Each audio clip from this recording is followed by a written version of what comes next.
Hello, everybody, and welcome to the Bad Movie Reviews podcast, episode 10, I think. Hosted by myself, Ben, and Daniel. We have got a new setup, as you can probably see, for all our 7 viewers. You can, of course, join us every week on all major podcasting platforms and visually, of course, on YouTube under Bad Movie Reviews. We actually, being avid game fans as well, we actually probably chuck up a trailer reaction of the Super Mario Bros. We won't chat about it too much here of that, but we'll get straight into movie news. Not really a heap to probably touch on, to be fair. I know we touched on this last week. Robert, you know, the where I brought up Nosferatu, I think it was called, the vampire. Yeah. Harry Styles was apparently penned a cast in this. So it links into last week's pod because we also reviewed Don't Worry Darling, but he actually, to scheduling conflicts, has pulled out of doing the movie. Oh, damn. Such a shame. And been replaced by Nicholas Hoult. Who's Nicholas Hoult? He plays Beast in the newer X-Men films, but he was also...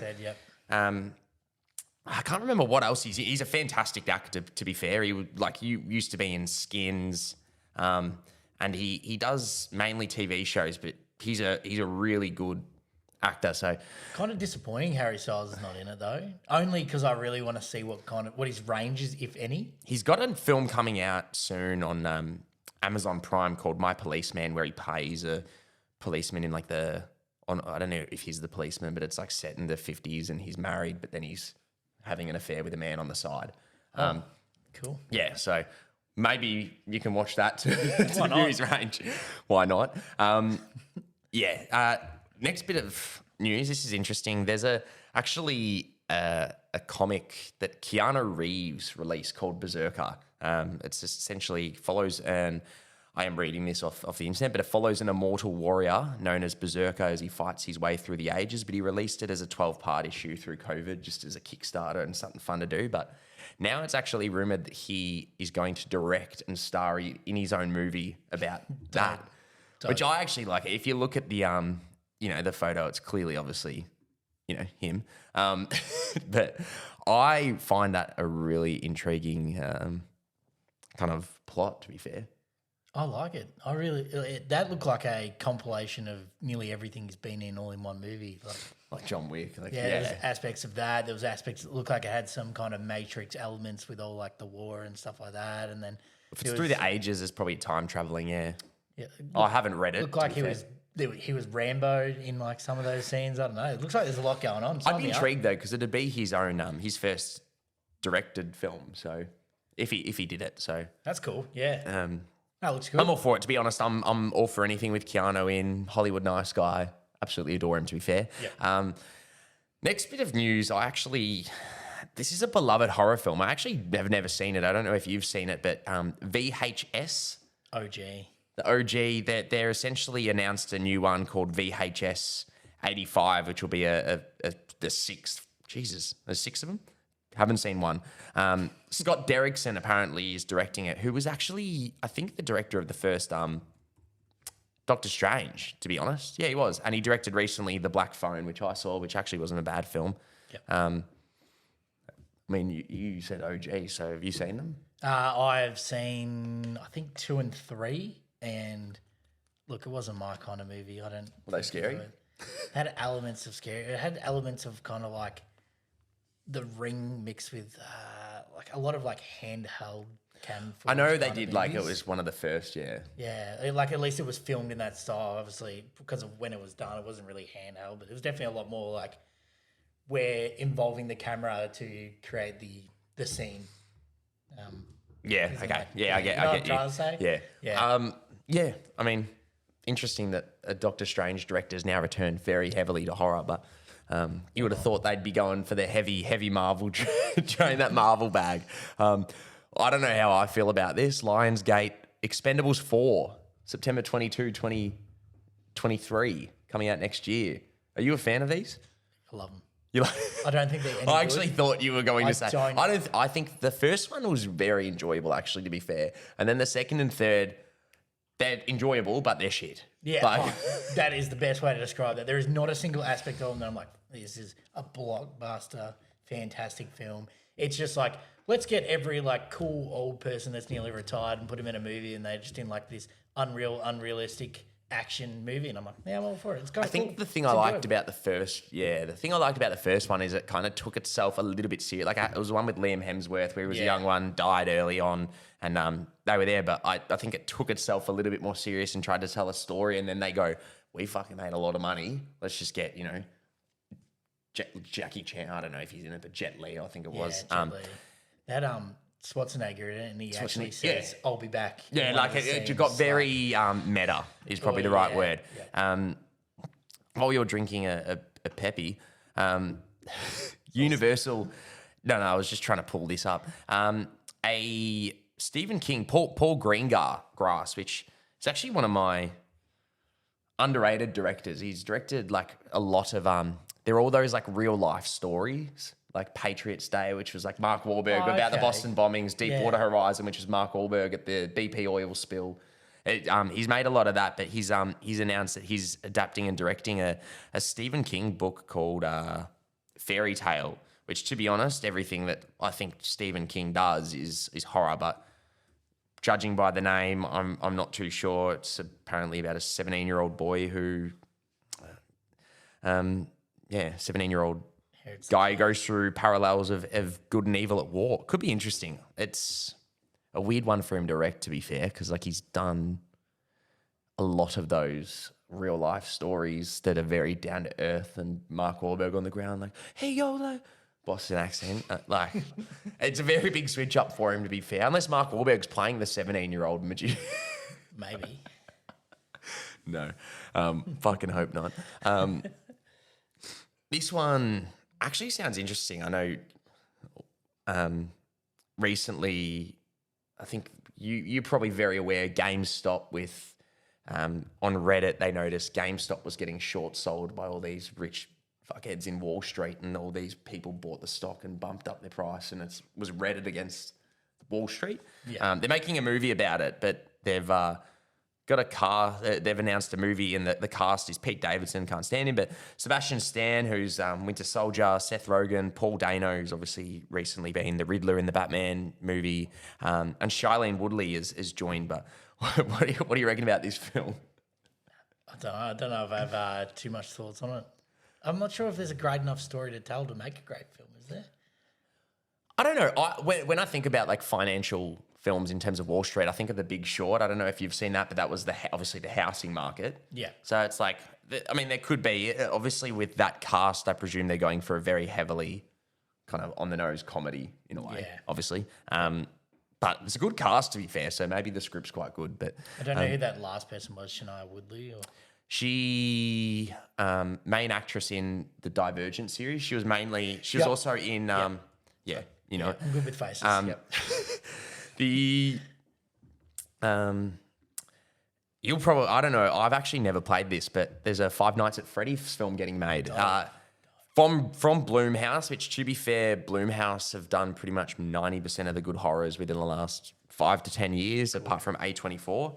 I have no idea, to be fair, what the story is or anything, so I don't actually know if there's anything to tell from this. There's actually so much of a story. Really? Obviously, first one that's just kind of like, here's gimmicky kind of horrors, like these AI that's gone psycho in this pizza place, pretty much, and they have AI bots that come and serve you and sing songs. And anyway, they go crazy in this pizza place, but they have created a backstory over, I think, like 5 or 6 games now, and all these other side ones. Then they've chose to like actually include them. There's a lot of story there, and they do horror. The game does horror fantastically.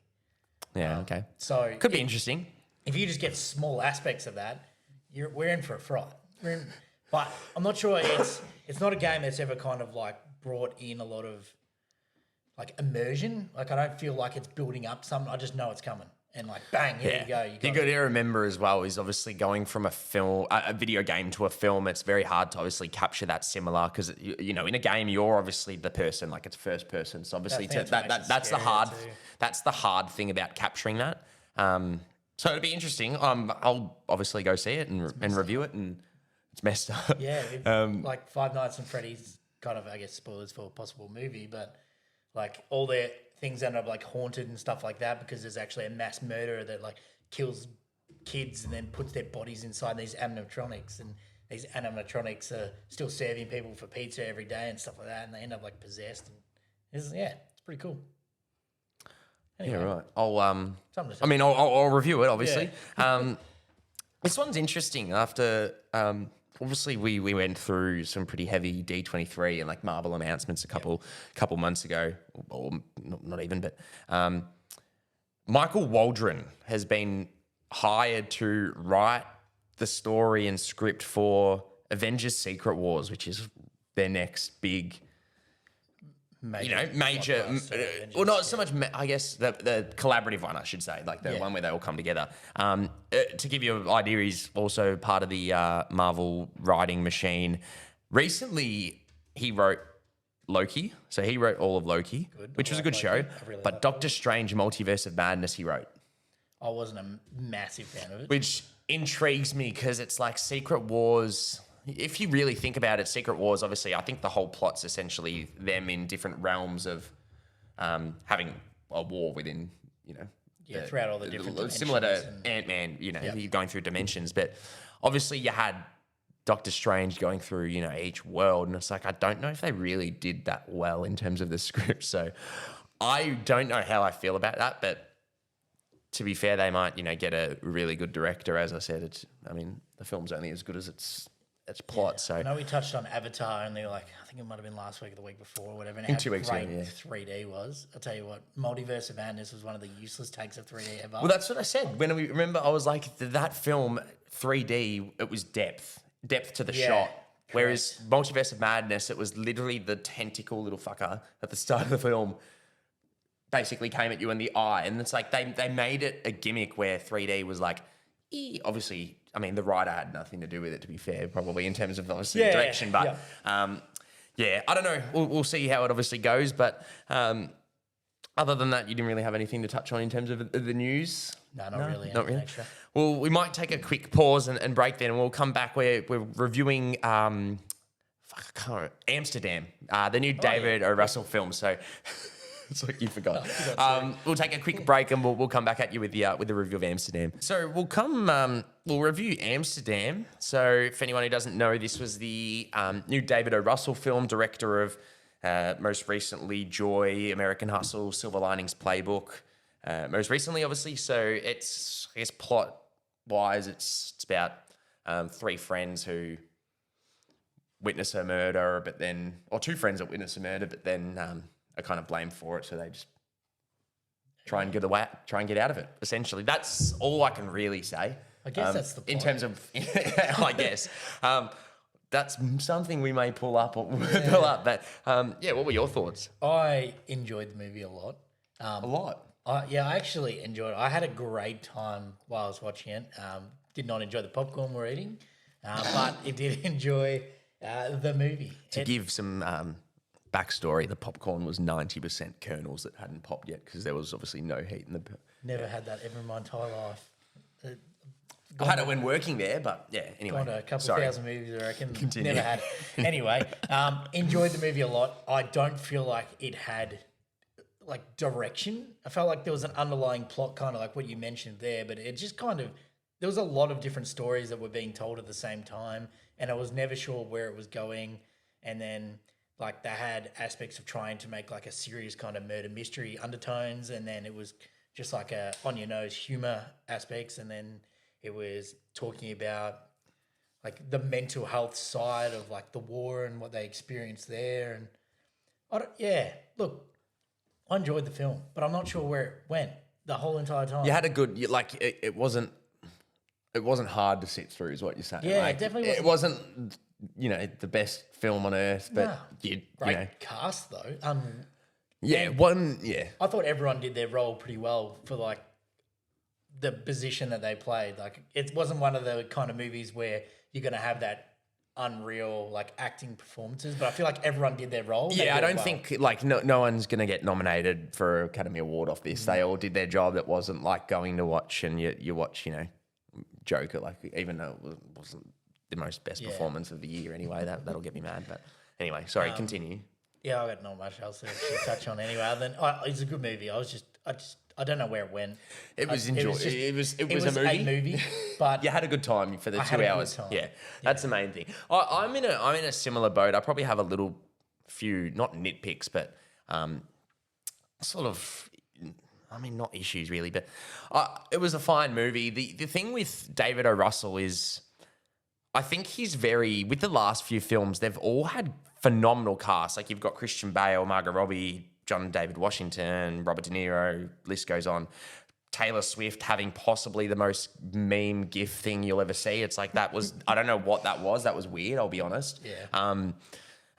But in terms of this film just had no identity. That's my only issue is it was similar to what you touch on. I guess it had no idea what it wanted to be. It's like the actual story itself is not something I even knew. I know it's obviously advertised as a true story. But the actual story is actually really quite interesting. Yeah. But they don't really tell much, if that makes sense. It's kind of like at times it's trying to be a comedy and it's not really like laugh out loud funny. There are a few laughs, I'll be fair, but it was at times it was very serious, dramatic, then times it just had no identity of what it actually wanted to be. And I think that came down to obviously the script. And I know David O. Russell directed, wrote the whole thing, but it was just, I just tonally and tonally, I just felt like it was kind of all over the place. You'd laugh 1 minute, and then there's a scene the next where it's it's kind of like took you by a bit like a shock. Yeah. So it was like, it wasn't, it's not necessarily the worst film I've ever seen. It was just like compared to, Silver Linings Playbook is one of my favorite, romantic comedy, I guess. It obviously deals with that, film deals with mental health issues and depression and things like that. And it's a really, really good movie. But this film, as you said, touches on so many aspects of trauma from the war, obviously politics and that whole side of things, obviously around in between World War I and World War II. And then you've got like laughing scenes the whole way, and they're dealing with obviously like fucking drugging people, things like that. And it's like they made you laugh 1 minute, and then the next it's kind of like a really full-on dramatic scene. So it was just like it kind of tonally fell all over the place. And I think it's just a real tighter script. If it had a bit more identity, if they're fully going for a drama or kind of a comedy, even like a lot of great dramas have comedic moments. It's just, I think it's that balance, and I think that came down to the script. But other than that, the film, I enjoyed it. I found the story really interesting. So it's not something I'd flout around being like, everybody go see this film. But it's definitely something I enjoy and something I would say, go see or watch. But to be fair, I think I brought this up with you after the movie. I don't know if this director should be making anything, to be fair. I don't necessarily believe in cancel culture, and I'm not a fan of it. But for anyone who doesn't know, if you touch up your transgender niece, nephew, I don't know at the time, but if you touch up and then admit to it, which was correct, he did admit to it, and said, it was consensual, even though he was 14 years of age. You probably shouldn't be directing films or getting money. Yeah, doing anything. Yeah, you probably should be in jail, to be fair. So, and I'm surprised they actually gave him the money, because I know when Joy came out, which was the Jennifer Lawrence movie, there was a huge, at the time, obviously Twitter thread, as I said, cancel culture is a thing. But other than that, take him away. Obviously, there's a lot of hardworking actors and crew in it, so it's like you can't obviously, Good to see Christian Bale in some movies again. I feel like I've really missed him.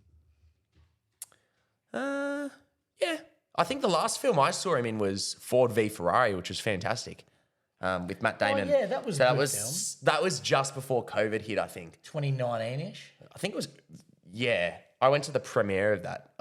Yeah, we did. Alone. Oh, did I go alone or no? I might have went with you. Yeah, I definitely went with you. I thought that film was fantastic, but yeah, I love him. I love all the cast, but definitely recommend seeing it, because the actual story is something that's actually quite interesting.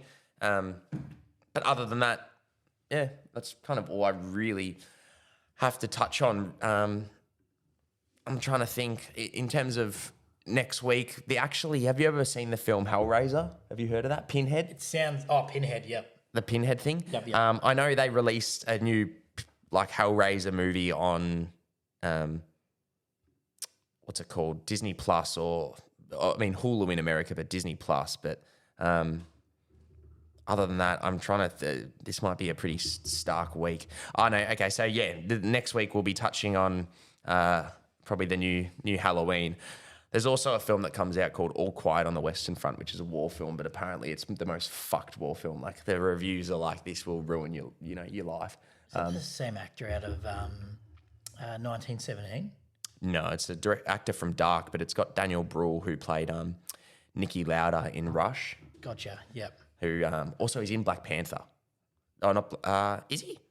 Civil War. He plays Baron Zemo. Gotcha. Yeah, that one. But yeah. Other than that, that's pretty much all we have for this week. So, did you have a send off or anything you want to say in regards to the movie? Go see the flick. Don't do it. Yeah, do whatever you want. It's just a good time. Not a great flick, but a good time. Yeah. Definitely worth it. I fucking wish half of them were. So, other than that, well, thank you for obviously listening and the pod, and we'll obviously catch you next week. Sorry for obviously a bit of a shorter pod. I have worked all weekend and a bit tired, so maybe I didn't have the all the energy. But other than that, you can obviously catch us on all major podcasting platforms and visually on YouTube. But yeah, we'll catch you next week. Have a good one.